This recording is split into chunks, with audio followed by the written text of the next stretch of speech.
امشب در 24 واکنش‌های گسترده به توافق دولت بایدن با جمهوری اسلامی. شماری از جمهوری خواهان میگن آزادسازی 6 میلیارد دلار باجدهی و به گروگانگیری بیشتر منجر میشه. واکنش‌های گسترده ایرانیان به نحوه دسترسی به پول‌های آزاد شده. شماری از فعالان سیاسی اون رو ذلیلانه توصیف کردن. و وال استریت ژورنال میگه همزمان با توافق برای آزادی زندانیان، ایران سرعت انباشت اورانیوم غنی شده در سطح تسلیحاتی رو کاهش داده. از واشنگتن دی سی این 24 است با فرداد فرحزاد. بینندگان ایران اینترنشنال در ایران و سراسر جهان سلام و وقت بخیر. ساعتی بعد از اعلام خبر توافق دولت بایدن و جمهوری اسلامی بر سر تبادل زندانیان و آزادسازی دارایی بلوکه شده ایران، واکنش‌های موافق و مخالف به اون گسترده بوده. شماری از جمهوری خواهان از جمله سناتور تام کاتن با انتقاد از آزادسازی 6 میلیارد دلار از دارایی‌های ایران اون رو باج دادن به جمهوری اسلامی خونده.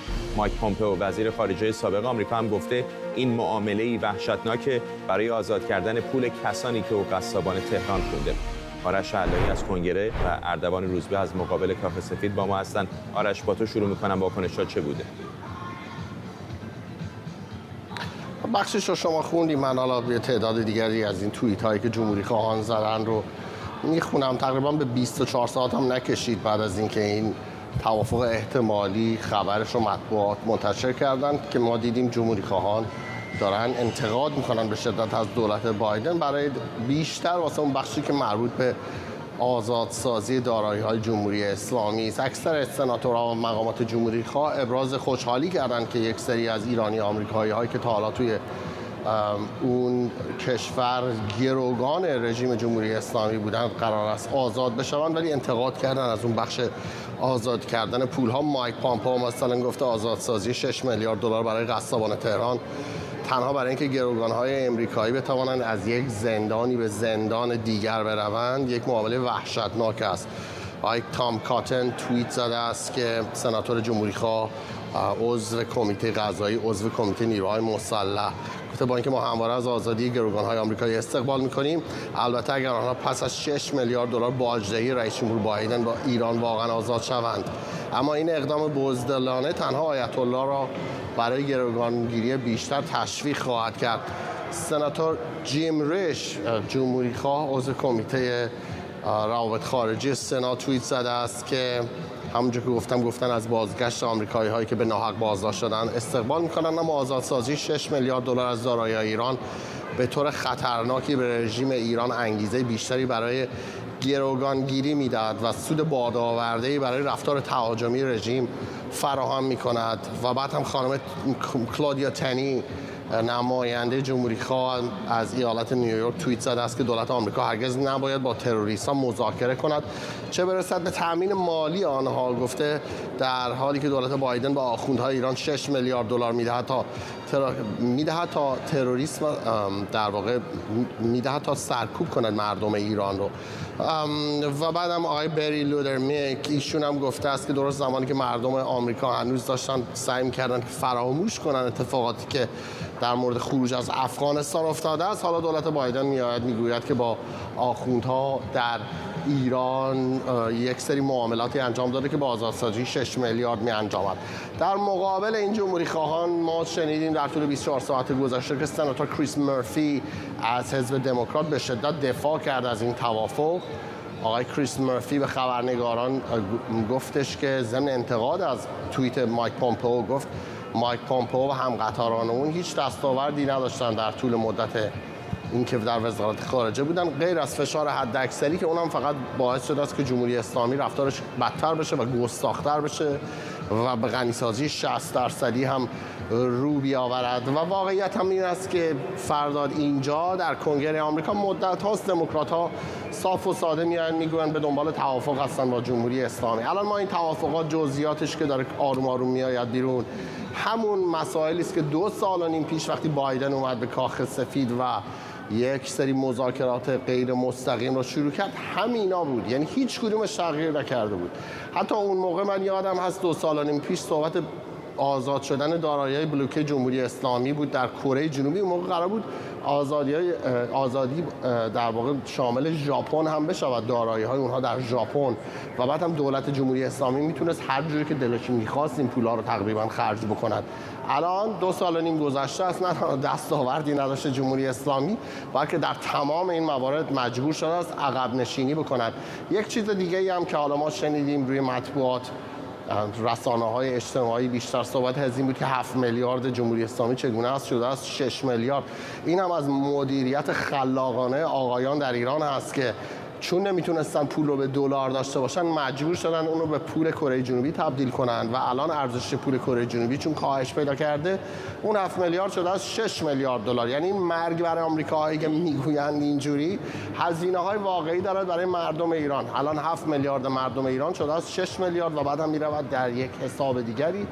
این رو هم اشاره بکنم که فعلا مطبوعات آمریکایی اونجوری که راجع به این داستان توافق احتمالی خبر میدهند، هنوز ممکن است چندین هفته دیگر به طول بیانجامد. شما اشاره کردی الان جمهوری اسلامی میگوید که آزمایش موشک‌های بالستیکش رو هم متوقف خواهد کرد و غنیسازی بیشتر رو هم متوقف خواهد کرد. تمام اینا صحبتایی بود که از 2 سال و نیم پیش دولت بایدن به جمهوری اسلامی گفته بود. اون موقع دولت حسن روحانی بود، با هم توافق هم کردن، خامنه‌ای زیر بار نرفت.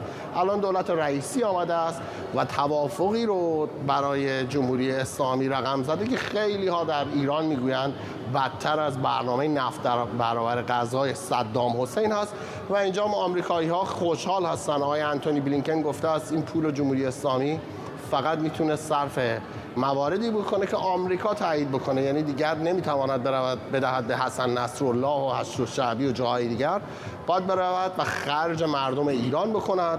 و از این جهت هم به نظر میآید که دولت بایدن بتونه از خودش دفاع کنه در مقابل انتقادهایی که در کنگره داره جمهوری خواهان مطرح میکنن، به خاطر که واقعیت این است که فردا جمهوری خواهان در دو طرف این قضیه آخرش از آقای بایدن انتقاد میکردن. اگر بایدن به توافق نمیرسید میگفتن ضعیفی، به توافق نرسیدی، 3 سال وقت ما رو گرفتی. الان هم که به توافق رسیده است میگن چرا توافق کردی، چرا این پولا رو دادی به جمهوری اسلامی، در صورتی که به نظر نمیآید که هیچ راه دیگری هم وجود داشت برای که بخواد دولت آمریکا بتونه توافق برسه. بالاخره باید یه سری از این پولهای بلوکه شده جمهوری اسلامی رو به نوعی آزاد میکرد. اردوان، کاخ سفید بدون شک دلایلی داره که محتاطانه خرسند باشه از این توافق برای آزادسازی. بالاخره تعدادی از شهروندانش مدت‌ها بودش که داشتن مذاکره می‌کردن برای آزادسازی اونها و همونطور که آرش هم اشاره کرد میتونن حداقل این رو بگن که این پول‌ها هم به این شکل نیستش که مثل دفعه پیش به صورت اسکناس نقد به دست جمهوری اسلامی برسه. ولی همونطور که در اول برنامه اشاره شد انتقادات زیادی هم متوجه نحوه رسیدن به این توافق وجود داره از سمت جمهوری خواهان و البته خانواده‌ای که خیلی هاشون عزیزانی دارن که در ایران زندانی هستن و الزاماً گذرنامه آمریکایی ندارن اما گرین کارت یا به شکل‌های دیگر اجازه اقامت داشتن یا دارن اینجا. به نظر من بزرگترین مشکلی که الان وجود داره همینه، توجه خاصی که ایالات متحده آمریکا بر روی تکیه بر روی کلمه شهروندان آمریکایی کرده. در واقع قضیه این هستش که به نظر میرسه در قبال اتفاقاتی که افتاده و پولهایی که داده شده و امتیازهایی که گرفته شده، توقع بسیار زیادی از مردم این بوده که جامع و شرایط‌تر می بوده. به هر حال 6 میلیارد پول در یک پروسه، اگرچه جمهوری اسلامی نمیتونه از این پول برای اهداف فرامنطقه‌ای، برای تجهیز نیروهای شورشی و غیره استفاده کنه، اما به هر صورتی امکان این وجود داشته که بتونه به اونها هم توجه کنه.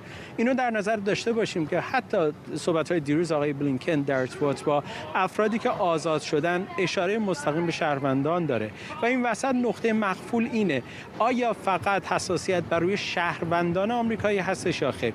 ما میدونیم کسانی هستن که در وضعیتی مانند شهروندان آمریکایی دوچار شدن، گرفتار شدن و اسیر شدن، اما ظاهرا به نظر میرسه دولت آقای بایدن فقط حساسیتش رو داره روی اون افرادی میذاره که کاملا به طور رسمی میتونه بگه که اونا شهروند آمریکا هستن. من روی صحبتم در ارتباط با به عنوان نمونه شهرام دلیلی هستش که اون در حال حاضر دارنده کارت سبز آمریکاست و از 1395 تقریبا حدود 7 سال در زندان، روزی که در حال برگشت بوده از ایران برای مرگ پدرش به ایران سفر کرده بود. یک بازنشسته کشتیرانی، کاپیتان کشتی، وقتی داره برمیگرده دستگیر میشه و در نهایت پس از ماه‌ها زندان انفرادی متهم میشه به همکاری با دولت متخاصم و در حال حاضر برای 10 سال در زندانه. نکته‌ای که حساسیت برانگیز شده و خانواده دلیلی رو وادار کرده که امروز همین الان کنار من در مقابل کاخ سفید تحسن کردن، اینه که میگن آیا انسانیت و شهروندی و حقوق انسانی بعضی برابرن یا برابرترن؟ چرا در مذاکرات هیچ صحبتی در ارتباط با این فرد نشد؟ حتما به خاطر دارید پیش از این وقتی اسم شهرام دلیلی مطرح شد همه تصور کردن زندانی چهارم این فرده، اما بعدها معلوم شد که در واقع کس دیگری است که هنوز هم ما اسمش رو نمیدونیم و یک خانم ایرانی آمریکایی که اونم 2 هفته قبل دستگیر شده به روزنامه خراسان در موردش نوشته. اما در هیچ جای این قصه اسم از این فرد شنیده نمیشه. بسیاری از خانواده‌های ایرانی آمریکایی بر این باور هستند که این نگرانی وجود داره که اگر شما آمریکایی نباشید، ایرانی آمریکایی باشید که ساکن، به هر حال ممکنه ملیتتون آمریکایی نباشه ولی ساکن آمریکا هستید، اگر به هر علتی سفر به ایران بکنید دستگیر میشید و این مسئله حساسیتی بر نمیانگیزه و در مذاکرات جایی دیده نمیشین. اگر اجازه بدید من این صحبتی با خانم دلیلی داشته باشم، ناهید دلیلی، همسر آقای. خواهش میکنم خانم دلیلی به من بگید امروز چرا این جسیم اعتراضتون چیه؟ همونطور که مطلع هستید در پی آزاد شدن زندانی‌های 2 تابعیتی اسم همسر من مطرح نشد، در حالی که ایشون هم دارنده کارت سبز آمریکا هستند و دارای حقوق برابر هستند و انتظاری که از دولت بایدن میرفت و از سکرتری بلینکن این بود که در طی مذاکرات طولانی که با دولت ایران انجام دادن و اهداف انسان دوستانه داشت، واقعا اهداف انسان دوستانه رو دنبال می‌کردند و به همه انسان‌ها به طور یکسان نگاه می‌کردند. شهاب دلیلی دارای خانواده در آمریکا هست که اونها سیتیزن هستند. ما حدود بیش از 7 سال هست که زندگی نداشتیم، علاوه بر این که زندگی از شهاب گرفته شده از خانواده‌اش هم گرفته شده و شهاب باید به طرف مثل سایر زندانیان به خانواده‌اش برگرده. من اینجا اومدم به اتفاق پسرم برای اینکه توجه کاخ سفید رو به این مسئله جلب بکنم که در آزادی گروگان‌ها نباید انتخاب صورت بگیره، بلکه همه باید از این در این فرایند شریک باشن و میخوام قبل از اینکه این دیل صورت بگیره حتما مطمئن بشم که همسرم شهاب دلیلی در بین زندانیانی که قرار هست آزاد بشن قرار میگیره. من یه سوال بکنم از شما خانم دلیلی، آیا در طول این 7 سال مقامات آمریکایی با شما تماسی داشتن و یا آیا تلاشی اساساً شده برای آزادی آقای دلیلی؟ من میتونم بگم که ما با اونها تماس داشتیم، اونها با ما تماسی نداشتن. بیش از همه پسرم با استیت تماس داشته. من از 2 سال پیش شروع کردم به مصاحبه کردن و اطلاع رسانی و در این مصاحبه‌هایی که می‌کردم یادآور شدم که هدف من این هست که وقتی یک دیلی با ایران صورت میگیره مقامات آمریکا نتونن بگن که ما از وجود شهاب دلیلی بیخبر هستیم و این هدف اصلی من بوده. الان بعد از بیش از 2 سال که من مرتب نام اونو بردم و در تماس بودم با وزارت امور خارجه آمریکا، میشنوم که وزیر امور خارجه آمریکا میگه تا اونجایی که من اطلاع دارم آمریکایی دیگه‌ای باقی نمونده. از نظر ایشون آمریکایی‌ها کسایی هستن که سیتیزن هستن، اما طبق قانون آمریکایی‌ها کسانی هستن که دارای کارت سبز هستن و سیتیزن هستن و از حقوق برابر برخوردارن. ممنونم. باید اصلاح بکنم، من شهاب دلیلی رو یک بار یاد کردم از شهرام، ولی به هر صورتی موضوع سر این هستش که خانواده دلیلی فردا تصمیم دارن اینجا بمونن، تحسن بکنن تا در حالی که الان مذاکرات ادامه داره بتونن به هر حال نتیجه در ارتباط با وضعیت این آدم بگیرن. چرا که من با پسرشون صحبت می‌کردم، میگفت در نهایت اصلاً تضمینی وجود نداره که بهانه دیگری وجود نداشته باشه تا این آدم رو دوباره به همین ترتیب در زندان نگه دارن. ممنونم از هر دوی شما. آرش علایی، خبرنگار ما در کنگره و اردوان روزبه از مقابل کاخ سفید. بیشتر هم گفتگویی داشتم با جیسون اپستین، مدیر مرکز استراتژی ساوت 5. او میگه که این توافق برای ایالات متحده یک فاجعه است.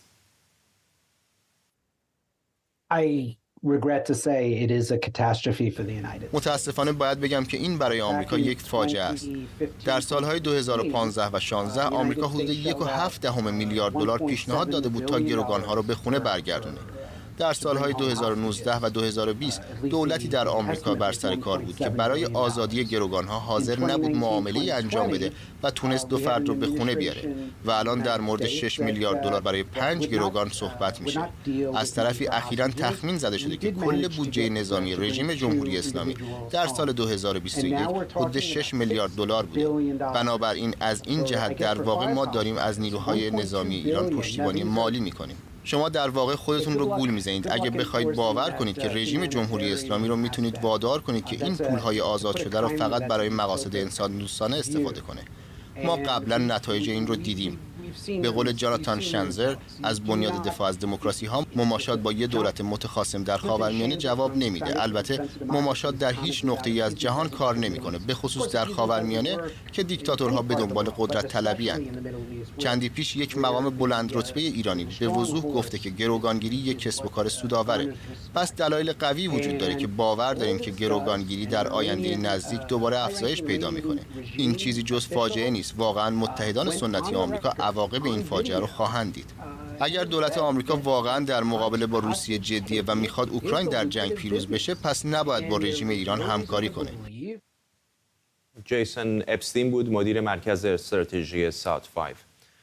در ایران اما معاون وزیر خارجه میگه همزمان با انتقال ایرانی آمریکایی‌ها از زندان به هتلی در تهران، فرایند آزادسازی چند میلیارد دلار از دارایی‌های توقیف شده ایران هم آغاز شده. باقر کنی گفته جمهوری اسلامی از واشنگتن تضمین‌های لازم برای دریافت بخشی از دارایی‌هاش رو دریافت کرده. با این حال محمد مهاجری، روزنامه‌نگار اصولگرا، در یادداشتی با عنوان دستاورد تراشی دولت رئیسی برای 6 میلیارد دلار اون رو ضعف و ذلت دونسته. او گفته دیپلماسی دولت فعلی ایران رو 2 سال عقب انداخته.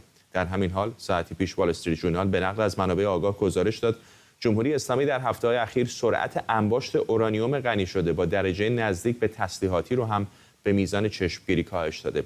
بنا به این گزارش تهران همینطور مقداری از اورانیوم غنی شده 60% رو رقیق سازی کرده که به گفته وال استریت ژورنال میتونه به کاهش تنش با آمریکا کمک کنه. شهرام خلدی، استاد تاریخ و علوم سیاسی از آنتاریو، و حسین علیزاده، تحلیلگر مسائل بین‌المللی از لندن با ماست. آقای خلدی، میدونم که حرف از این هستش که این توافق محدود هست به آزادسازی این 5 شهروند 2 تابعیتی، اما زمزمه هایی هم این ور آنور داریم میشنویم و نمودش هم امروز در همین گزارش وال استریت ژورنال هست که این توافق شاید بخش‌های گسترده‌تری دیگری داشته باشه، از جمله برنامه‌های موشکی ایران، از جمله برنامه‌های هسته این کشور. خدمتتون درود میفرستم جناب فرزاد و خدمت جناب علیزاده و همه بینندگان ایران اینترنشنال. بله، هیچ وقت هیچ نوع توافق در هر شرایط دیگه‌ای که انجام شده بدون جنبه‌های مهم جانبی خودش نبوده.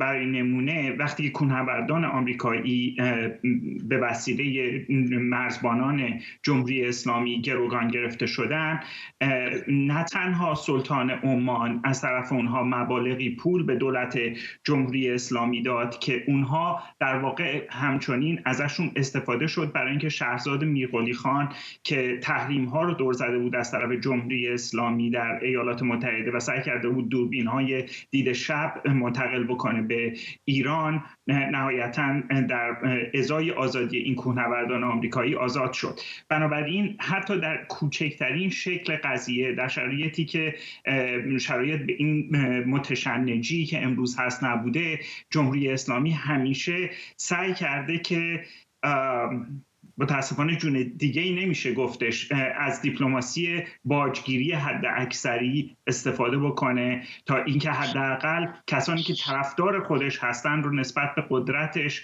در سطح جهانی مطمئن نگه داره. آقای علیزاده، خیلی ها دارن میگن از جمله خود دولت آمریکا که ببینید اینطور نیستش که ما این پولها رو به صورت نقد یا حواله بانکی به جمهوری اسلامی مستقیم داده باشیم. این پولها قرار هست در قطر باشه و فقط صرف هزینه‌های بشردوستانه مثل دارو و غذا بشه. اما بالاخره جمهوری اسلامی تنها محل درآمدش که نیست، درآمدهای دیگر داره و این هزینه‌هایی مثل غذا و دارو همیشه بوده. همین که 6-7 میلیارد دلار دست کم اونطوری که گفته میشه بتونه از منبع دیگر آزاد شده استفاده بکنه، بالاخره این فرصت رو میده که منابع دیگرش رو که صرف همین هزینه ها میشد برای اقدامات دیگر استفاده کنه. اینطور نیست؟ بله، منم درودم خدمت شما مخاطبان برنامه و دیگر کارشناس این نشست. این تصور درستیه. به هر حال اگر مثلا دارو، غذا، اقدامات خریدهای بشردوستانه از طریق این حساب بخواد پرداخت بشود، خب حالا منابع مالی که دولت به حال در دستش هست رو میتونه مصروف جاهای دیگه بکنه. این درک درستی هستش. اما ببینید، ما باید از زاویه نگاه ایالات متحده مسئله بنگریم. ببینید، ایالات متحده به وضوح داره به جهانیان انتقال میده که وضعیت جمهوری اسلامی عیناً مانند پایان عمر صدام حسین هستش. خب صدام حسینی که به پروژه ننگین نفت در برابر غذا تن داده بود، مگه در چه وضعیتی بود؟ خب حالا برها اونم یه منابع داخلی داشت، میگم حالا نفتمو میفروشم در مقابل غذا دریافت کنم، منابع داخلی خودم مثلا مصروف سرکوب ها میکنم. اما ترسیم یا ایمیجی که از دولت صدام حسین تصویر شده بود دیگه یک دولت فشل، دولت فرو افتاده بود و همین تصویر الان آمریکایی‌ها انجام دادن. ضمن این که فرض رو بر این بگیریم آنچنانی که به نقل از وال استریت ژورنال گفتید، این که تهران در غنیسازی خودش بر فرض این رسانه کمی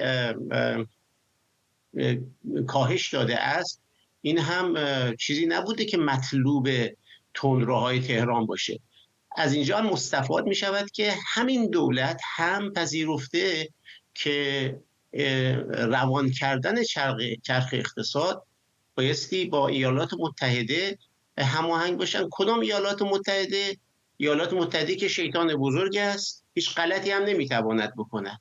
عملا همین دولت آقای رئیسی هم الان به التماس افتاده که برای دریافت مبالغ 6 میلیارد پول اندکیه در اقتصاد کشوری مثل ایران بره متوسل به ایالات متحده بشه. ایالات متحده از سر ترحم، وقتی میگی بشر دوستانه معنای دیگه ترحمه، به اینها اجازه بدم و بعد پول منتقل نمیشود به بانک‌های داخل ایران. این نکته دوم. نکته سوم، پول که در قطر میمانه با نظارت آمریکا باز دوباره مصروف میشه. حالا فرض کنید که آمریکا بیاد بگه که ما مثلا در این مورد اجازه نخواهیم داد. ببینید، دولت‌ها، کل حرف من اینجا است که دولت‌ها در سیاست‌گذاری‌های خودشون یک اقدامات، یک پالیسی اعلامی دارند و یک پالیسی‌های اعمالی دارند. آنچه که الان اعلام شده یه توافقی حاصل شده، خیلی ها هم دارن بر اساس میگن خب پس یه حرکتی به طرف جلو بین جمهوری اسلامی و آمریکا اتفاق افتاده. این اعلام مسئله است. اما آنچه که اعمال کردن به نظر من اقدام تحقیرآمیز است بر جمهوری اسلامی. این حرفم حرف من نیست، حرف آقای حسین ملائک، سفیر جمهوری اسلامی، سفیر پیشین جمهوری اسلامی در پکن، که خب معلوم شخص مهمی بوده. آقای ملائک در توییتی نوشته است که تسلیم شدن عزتمندانه به عنوان طعنه نوشته. آیا این غیر از تسلیم شدن عزتمندانه هست به نزد آمریکا؟ این درک سفیر جمهوری اسلامی است که این یک تسلیم شدن در مقابل ایالات متحده است و بسیاری از اصولگرایان دیگه که اونها هم همین درک دارن. سیاست اعمالی جمهوری اسلامی آمریکا این است که جمهوری اسلامی را عیناً مساوی کرده با اواخر دولت صدام حسین. آقای خلی، اگر این محدودیت‌های دیگری که حرف ازش زده میشه، از جمله در غنیسازی اورانیوم، از جمله در برنامه موشکی ایران، واقعا بخش از این توافق نانوشته احتمالاً باشه، برای دولت آمریکا شاید بحث ایران درمان نشده باشه ولی مسکن خوبی است. اینطور نیست؟ برای اینکه شهروندانش رو آزاد میکنه، جنبه تبلیغاتی خوبی داره، در این حال دیگه حداقل فعلا نگران برنامه هسته ایران هم نخواهد بود. بله، عرض کنم که قیاس مسکن قیاس خوبی هست، ولی گاهی اوقات بعضی از مسکن‌هایی که ممکنه در 7-8 دقیقه اول تاثیر خیلی قوی داشته باشن، لزوما 6 ساعت نمیتونن طول بکشن و شما رو اون وقت معتاد میکنن به اینکه دائم تکرارش بکنید. من لزوما معتقد نیستم که در شرایط فعلی جمهوری اسلامی که با بلاروس قرارداد بسته که پهپاد انتحاری براش تولید بکنه یا با بولیوی و مانند اون قابل مقایسه هست با عراق دوران صدام حسین که نهایتاً منجر به حمله ایالات متحده آمریکا شد. جمهوری اسلامی تضعیف نشده. جمهوری اسلامی از برخی جهات داره از موضع قدرت مذاکره میکنه، نه از موضع ضعف، و اون جاهایی که بخواد به نفعش باشه ادعا میکنه که تحریم ها کار نمیکنن، اون جاهایی که به ضررش باشه مدعی هستش که تحریم ها کار میکنن. فراموش نفرمایید که حتی در مورد اون قضیه صدام حسین هم دارو و غذایی که با اون پول نفت میومد در درجه اول صرف گارد ریاست جمهوری عراق و نیروهای نظامی و امنیتی و بیمارستانهای نظامی عراق میشد، نه صرف مردمان عادی. همین قضیه ممکنه در مورد جمهوری اسلامی اتفاق بیفته، همیشه هم افتاده. نکته دوم که شما فرمودید در مورد جنبه‌های دیگه، به نظر من میرسه که ما باید یک کمی بریم عقب و به اعلامیه‌های آقای گروسی در مورد بعضی از اون اقداماتی که جمهوری اسلامی کرده بود و آژانس گفتش که چشم‌پوشی میکنه نسبت بهشون و دلایل جمهوری اسلامی رو میپذیره، در ازای اینکه اون دوربین‌ها رو در اونجا کار بگذارن اشاره بکنیم.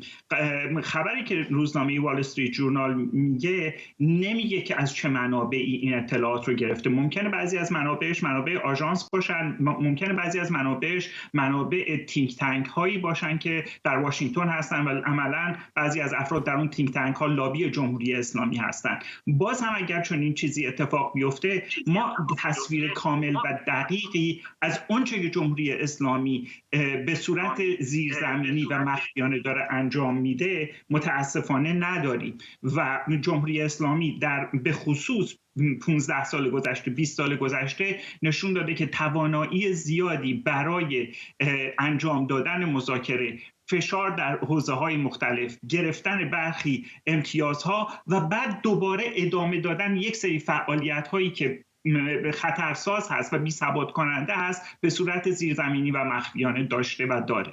آقایون ممنونم از هر دوی شما. شهرام خلدی استاد تاریخ و علوم سیاسی از آنتاریو و حسین علیزاده تحلیلگر مسائل بین‌المللی از لندن. امروز در گفتگویی که با نزار زکا زندانی سابق لبنانی در ایران داشتم از او درباره این توافق پرسیدم و اینکه آیا به نظرش امتیازات زیادی به ایران داده شده؟ گروگان‌ها مدت هاست که اونجا هستن و ما باید اونها رو پس بگیریم. هر کاری که لازمه باید انجام بدیم تا اونها رو برگردونیم. باید پسشون بگیریم. مخصوصا سیامک رو. سیامک 2 هفته بعد از اینکه منو گروگان گرفته شد و اون هنوز اونجاست. باورم نمیشه. بنابراین هر کاری که برای بازگردوندن اونها لازمه باید انجام بدیم. اما باید مطمئن بشیم که اونچه در سال 2016 اتفاق افتاد، یعنی اون سال که سیامک اونجا بود، دوباره اتفاق نمیفته و ما کسی رو جا نمیذاریم.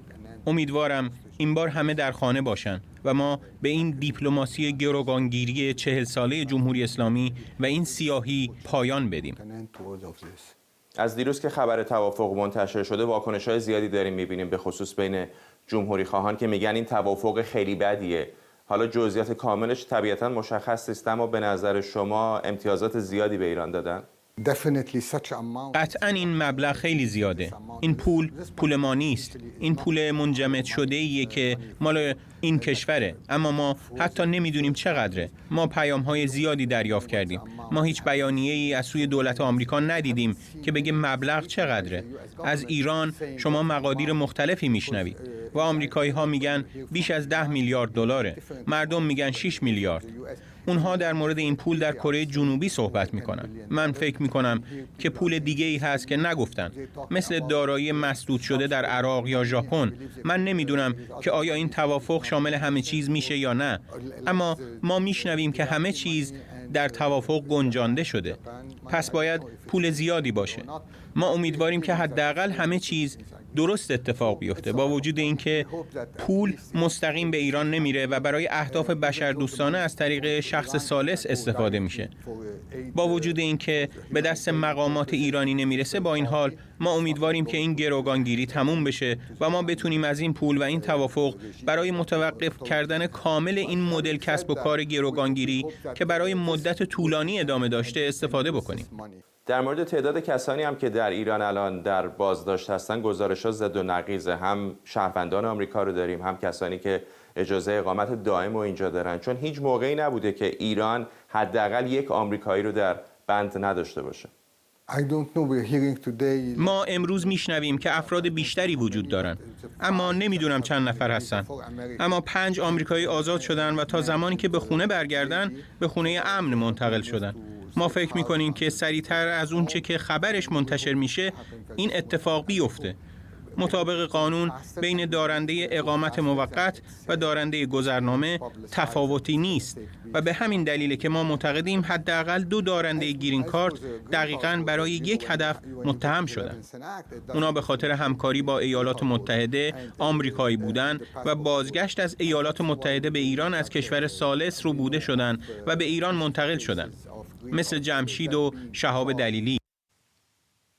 نزار زکا بود، زندانی سابق لبنانی در ایران، که گفتگوی کاملش رو امشب در بخش بعدی برنامه 24 ساعت 12 شب به وقت ایران پخش میکنیم. کل موضوع بخش دوم برنامه امشب هم مربوط به همین زندانیان آمریکایی و دو تابعیتی ها در ایران هست. سازمان امنیت داخلی اسرائیل میگه یک یهودی مقیم ایران رو به اتهام همکاری با سازمان‌های امنیتی جمهوری اسلامی بازداشت کرده. به گفته شین بت، این فرد که در زمان ورود به اسرائیل بازداشت شده قرار بود از مکان‌هایی در اسرائیل عکسبرداری کنه و به نیروهای امنیتی جمهوری اسلامی بفرسته. همکارم بابک اسحاقی گزارش میده. شین بت، سازمان امنیت داخلی اسرائیل، خبر داد که یک یهودی مقیم ایران را که دارای اقوامی در اسرائیل هست به مظنونیت با همکاری با نیروهای امنیتی جمهوری اسلامی ایران بازداشت کرده. شین بت گفته که پس از ورود به اسرائیل این شخص ایرانی یهودی توسط شین بت بازداشت میشه و در بازجویی خودش اعتراف میکنه که برای انجام وظایفی از جمله جمع‌آوری اطلاعات و عکسبرداری مخفیانه از طرف مقامات امنیتی جمهوری اسلامی ایران به اسرائیل فرستاده شده. همچنین در تحقیقات وی مشخص میشه که وی با مقامات امنیتی و اطلاعاتی جمهوری اسلامی ایران در داخل ایران دیدار کرده و قبل از ورود به اسرائیل از طریق اونها وسایلی را به او داده بودند، مانند یک جعبه دستمال کاغذی که در داخل اون تجهیزات دوربین، تلفن و شارژرهای موبایل و همچنین پول مخفی شده بوده. تخمین زده میشه که این اقدام جمهوری اسلامی ایران به منظور انجام جاسوسی مخفیانه بر روی اهدافی در اسرائیل به وی منتقل شده باشه. در هنگام ورود به اسرائیل از او خواسته شده بود که تا اطلاعاتی در مورد برخی آدرس هایی که از او خواسته بودن را در اسرائیل او جمع آوری کنه و به عاملین خودش در داخل ایران برسونه. پس از تکمیل تحقیقات از وی ورود او به اسرائیل جلوگیری میشه. او سوار هواپیما میشه و به سوی ایران دوباره پرواز میکنه. هنوز معلوم نیست که چرا شین بت، سازمان امنیت داخلی اسرائیل، این فرد را آزاد کرده. نباید فراموش بکنیم که درست دیروز بود که 5 متهم به جاسوسی که از یهودیان ایرانی ساکن اسرائیل هستند، همه اونها تقریبا کاملا تبرئه شدند و باز هم باید منتظر بود و دید که در پشت این مسئله چه اقداماتی صورت گرفته و چگونه صورت گرفته و باید دید که آیا جزئیات بیشتری را سازمان امنیت داخلی اسرائیل، شین بت، افشا خواهد کرد یا خیر. بابک اسحاقی بود، خبرنگار ما در تل‌آویو. آمار جدید تولید نفت خام که اوپک اون رو منتشر کرده نشون میده تولید نفت ایران در ماه گذشته میلادی بسیار کمتر از اونیه که مقامات جمهوری اسلامی اعلام میکنن. گزارش جدید اوپک نشون میده ایران در ماه ژوئن روزانه 2,828,000 بشکه تولید کرده، هرچند که معاون وزیر نفت ایران گفته تولید نفت در کشور با افزایش 250,000 بشکه‌ای تا پایان شهریور امسال به 3,500,000 بشکه در روز میرسه. با این حساب تولید فعلی نفت در ایران باید 3,250,000 بشکه در روز باشه که با آمار اوپک 422,000 بشکه اختلاف داره.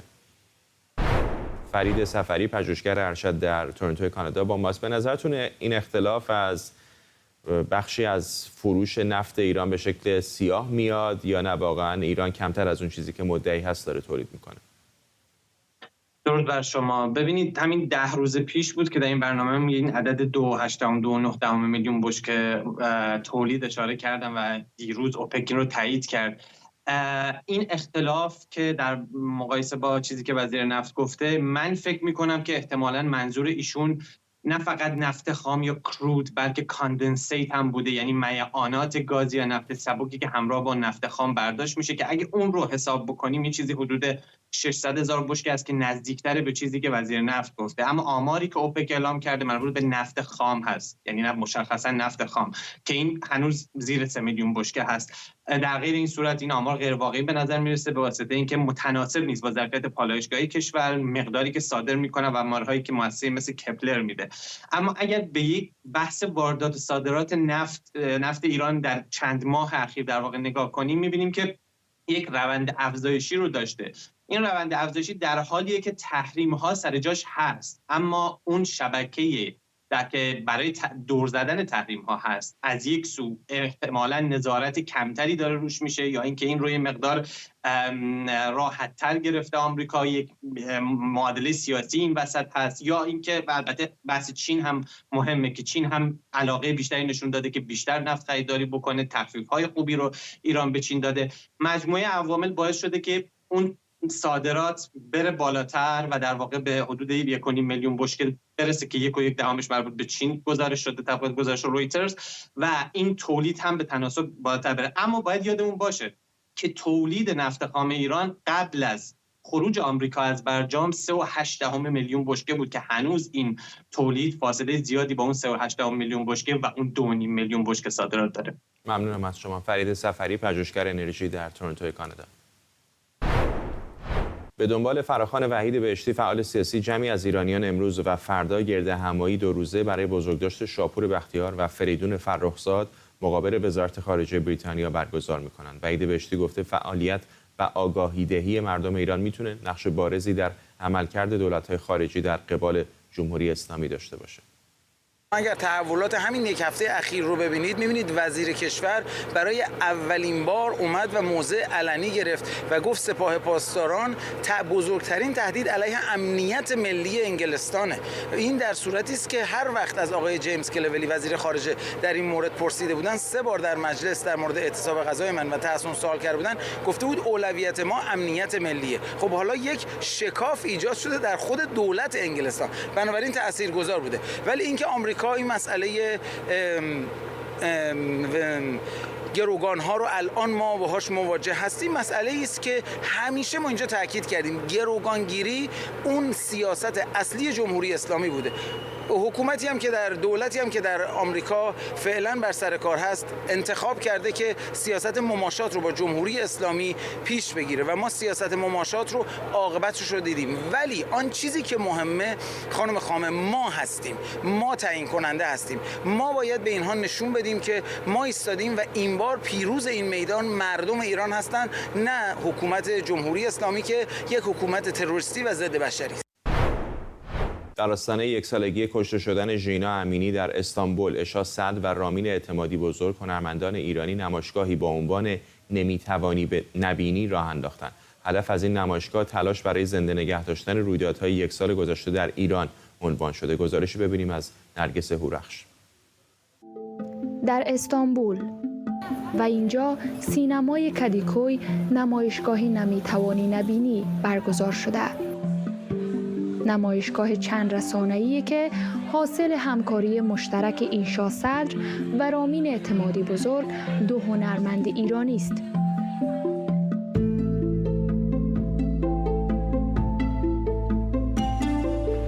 این نمایشگاه با عنوان کنات آنسی یا نمیتوانی نبینی یک نمایشگاه چند رسانه‌ای در واقع شامل چند ویدیو آرت، چند عکسی که به شکل پوستر در واقع چاپ شده و یک نمایشگاه عکس و همینطور به نمایش گذاشتن مجموعه‌ای از ویدیو آرت هایی که در واقع سند اجراهایی هستند که من و رامین اعتمادی در نیویورک و واشنگتن دی سی بعد از جنبش زن، زندگی و آزادی در طی 1 سال گذشته انجام دادیم.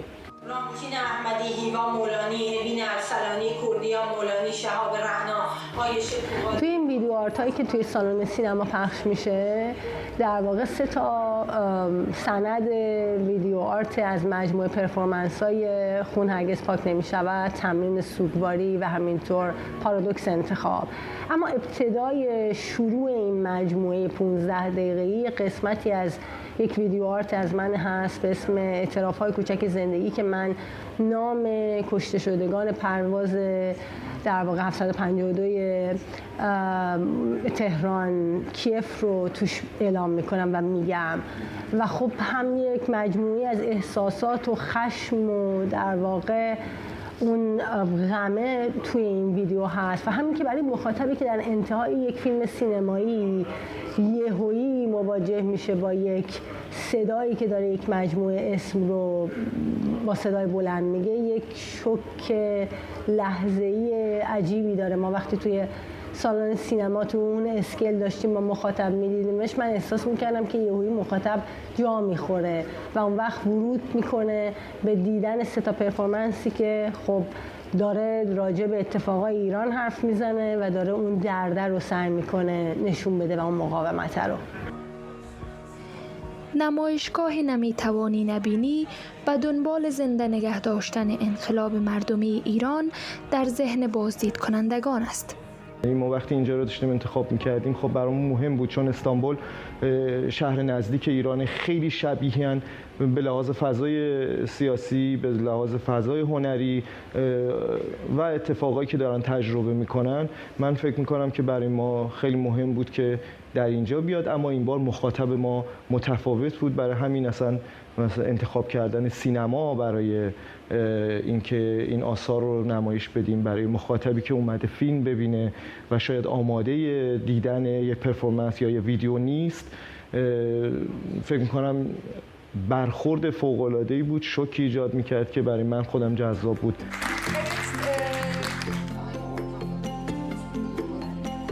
نهاد میزوپارت کمک کرده این نمایشگاه به ثمر بنشیند. من برای یک دوره در تهران زندگی کردم و در آنجا با رامین و ایشا آشنا شدم.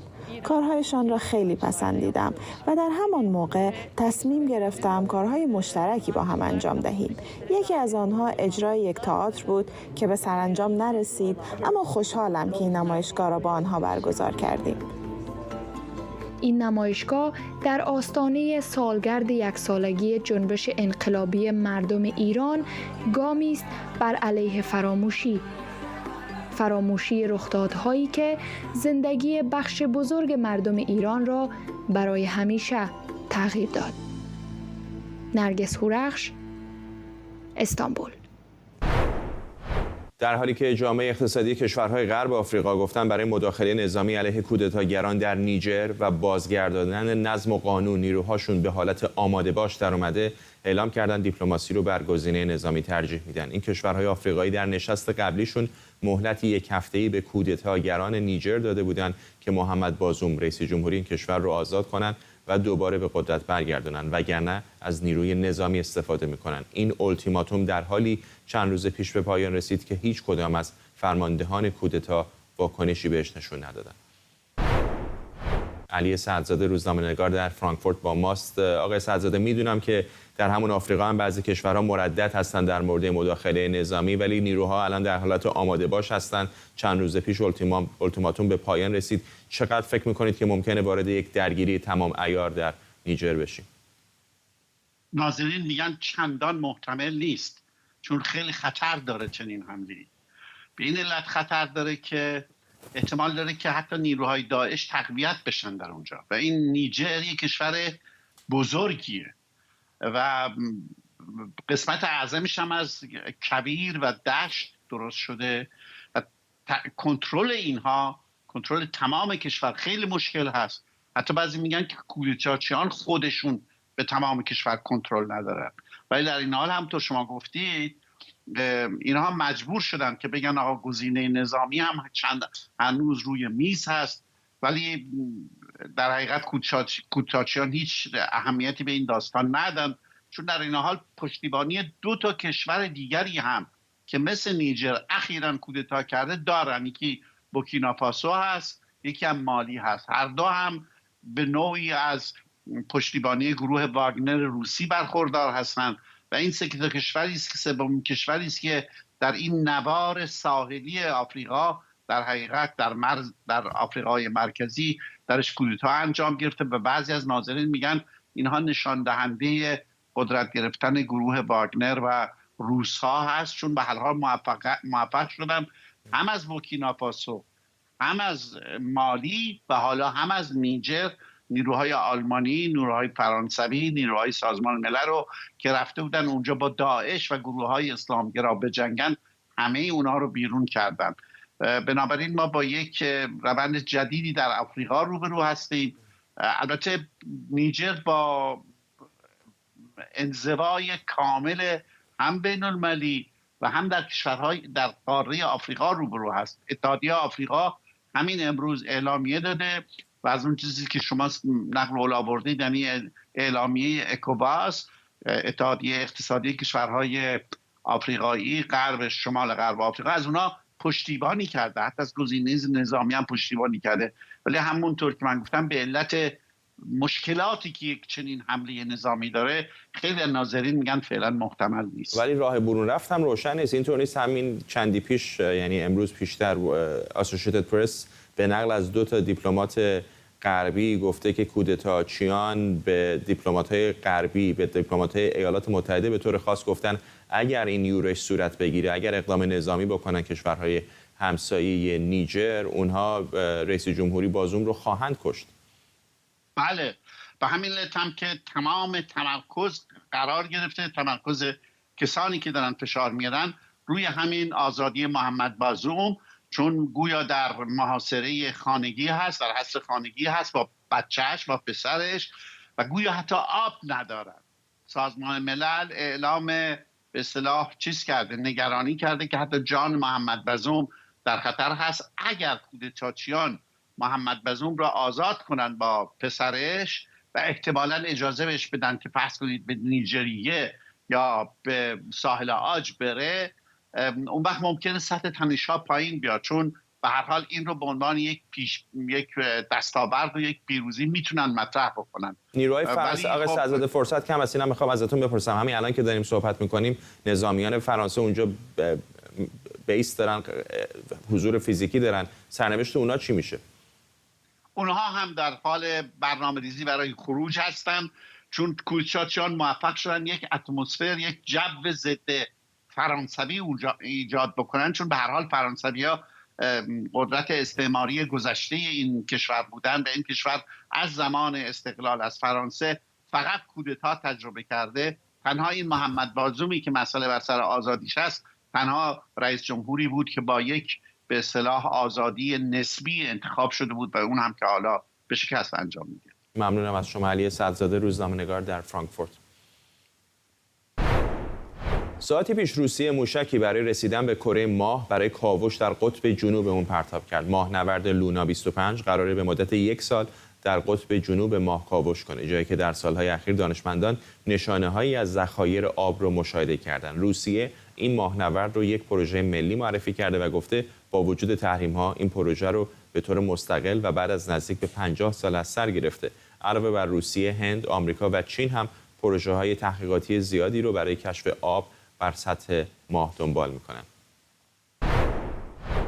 همکارم همایون خیری از لندن با ماست. همایون، به نظر میرسه که نزدیک نیم قرن بعد از فرود نیل آرمسترانگ بر روی ماه دوباره یک هیجان و جنب و جوشی نه فقط در روسیه، در بسیاری از کشورهای دیگری که حرفی برای گفتن در زمینه فضایی دارن به وجود آمده برای بازگشت دوباره به ماه. درست میگی فرداد، نه تنها این اتفاق افتاده بلکه برای خود روسیه بعد از 47 سال یک موفقیت و البته خود منابع روسی از چند موفقیت نام میبرن. یکیش این هست که بعد از 47 سال لونا 24 که به اصطلاح به ماه رفت و بخشی از به اصطلاح کارش این بود که قطعاتی یا خاک، نمونه‌هایی از خاک ماه رو بیاره، دوباره لونا 25 رفته که همین کار بکنه. منتها تفاوت‌های جالبی داره.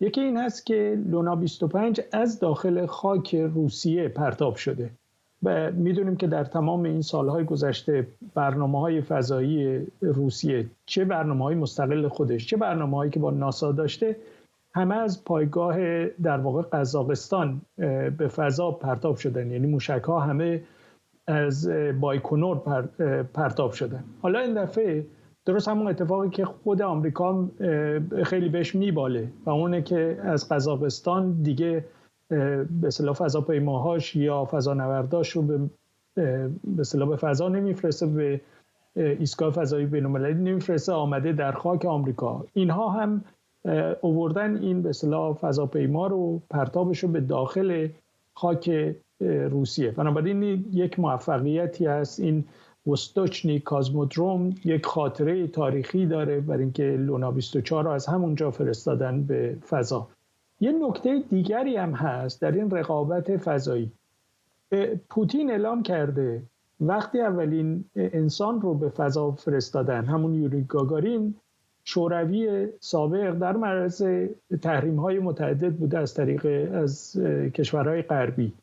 این بار هم میگه ما علیرغم همه این تحریم‌هایی که شده تونستیم یک به اصطلاح ماهنورد رو به فضا بفرستیم.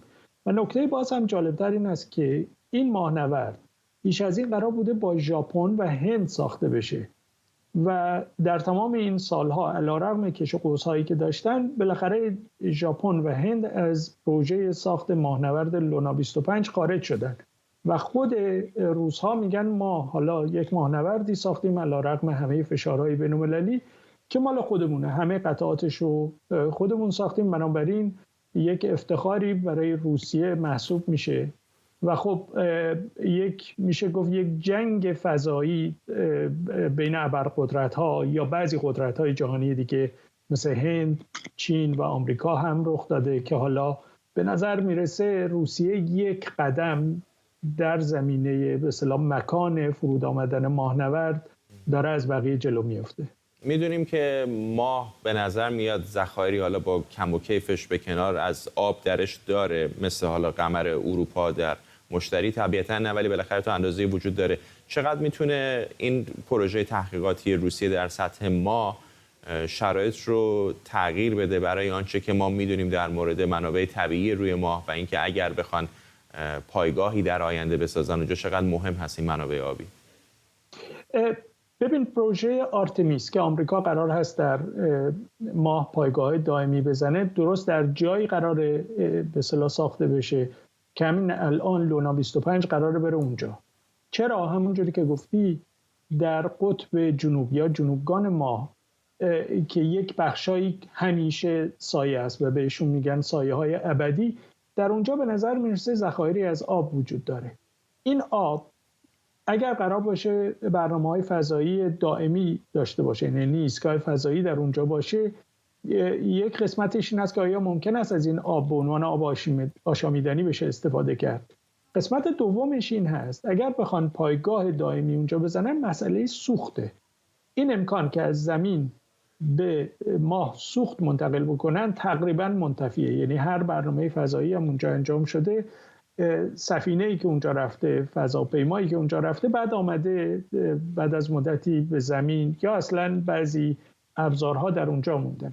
این آب میتونه پایه به اصطلاح تهیه سوخت بشه و این خب شرایط رو کاملا عوض میکنه. اگر بتونن اونجا، این برنامه‌ای که آرتمیس داره، یعنی برنامه آرتمیس ناسا این است که اگر بتونن اونجا منابع آب رو کشف کنن و ازش استفاده کنن، یعنی استحصال کنن و این تبدیل بشه به مواد اولیه تولید سوخت، بنابراین نه تنها اقامت در ماه میشه گفت دائمی خواهد بود، بلکه ماه تبدیل میشه به یک پایگاهی برای برنامه‌های فضایی بعدی. اون چیزی که مثلا آمریکا بسیار برش تاکید داره این است که ما ماه رو به عنوان پایگاهی برای سفر به مریخ انتخاب میکنیم و تقریبا میشه گفت رقابت کشورهایی مثل هند، آمریکا، چین و روسیه بر سر این هست که بتونن اون منابع رو نگه دارن یا دست کم در استفاده از اون منابع مشارکت داشته باشن، برای اینکه اون وقت میتونن اونجا پایگاه دائمی بزنن و میتونن رفت آمد بکنن و این مشکل اصلی به اصطلاح انتقال سوخت و منابع رو حل میکنه. اما این چه امتیازی داره؟ ببخشید حرفتو قطع کنم. چه امتیازی داره اگر از ماه بخوان به مریخ برن؟ برای اینکه اونقدر که فاصله قابل توجهی در مقایسه با فاصله زمین تا مریخ نداره ماه و طبیعتا بالاخره یک سیاره دیگه است، یک ماه دیگه است با محدودیت‌های بیشتر. همونطور که خود اشاره کردی موضوع انرژی، چرا باید این زحمت رو به خودشون بدن که اول برن به ماه و بعد از اونجا به مریخ برن؟ ببین دو تا به اصطلاح موضوع استراتژیک وجود داره. یکی این که خب خود ما قبل از اینکه به مریخ بتونن برن، برای اینکه رفتن به مریخ یک برنامه طولانی مدت 6 ماه طول میکشه تا به مریخ برن و خب این هنوز امکاناتی برای یک سفر 6 ماهه وجود نداره. یعنی حتی از جنبه نیروی انسانی کسی بتونه 6 ماه اونجا بره و بعد این سفر غیر قابل بازگشته. بنابراین همین الان خود ما به خاطر به اصطلاح امکاناتی که داره، منابعی که داره، یک جای بالقوه است. دوم مسئله موضوع پرتاب به اصطلاح پرتابه ها هست، موشک ها هست. همونجور که میدونی وقتی یک موشکی میخواد به یک نقطه در فضا بره، این باید از نیروی جاذبه زمین استفاده بکنه. حالا اگر در ماه بره، از اون نیروی جاذبه هم برای پرتاب بیشتر استفاده میکنه و بنابراین میشه حد زد که هم موضوع منابعش هست، هم گشتاور نیرویی که کمک میکنه به موشک‌ها برای رفتن به مریخ. ممنونم از تو همایون خیری، همکارم از لندن با ما. و ممنون از شما که ما رو در بخش اول برنامه 24 امشب همراهی کردید.